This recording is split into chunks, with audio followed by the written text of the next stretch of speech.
দুর্গাপূজার পর কালী পূজাও শেষ, মনে হচ্ছে এত আয়োজন উৎসবের জন্য আরো একটা বছর অপেক্ষা করতে হবে। কিন্তু না বন্ধুরা, রংপুর তরুণ সঙ্গে হতে চলেছে সেই ঐতিহ্যবাহী রাস পূর্ণিমা। আসুন দেখি তার কাজকর্ম কতদূর হয়েছে। আসা মাত্রই দেখি মাঠে কয়েকটা প্রতিমা বানিয়ে রৌদ্রে শুকাতে দিছে। এখানে দেখো কতগুলো পুরনো প্রতিমা, এগুলো গত বছরের প্রতিমা। এবছর সময় কম থাকায় সবগুলো নতুন প্রতিমা বানানো সম্ভব হচ্ছে না, তাই এগুলোকেই প্রিপেয়ার করা হচ্ছে। এই গাবিটাকে কত সুন্দর লাগছে তাই না? এখনো কালার করা হয়নি, কিন্তু আমার কাছে মনে হচ্ছে একেবারে জীবন্ত গাভী। আর এই যে দেখো ডেকোরেশন করার জন্য এক গাড়ি বাস চলে আসছে।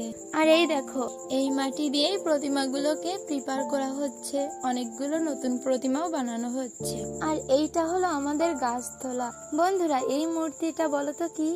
হ্যাঁ, এটা হচ্ছে বাসুদেব শ্রীকৃষ্ণ। আর এদিকে আসো, এইটা দেখো গোবর্ধন পর্বত তৈরি করা হচ্ছে। চিত্রটা কমপ্লিট হলে আশা করি খুব সুন্দর লাগবে। তোমরা সময় মতো চলে এসো কিন্তু।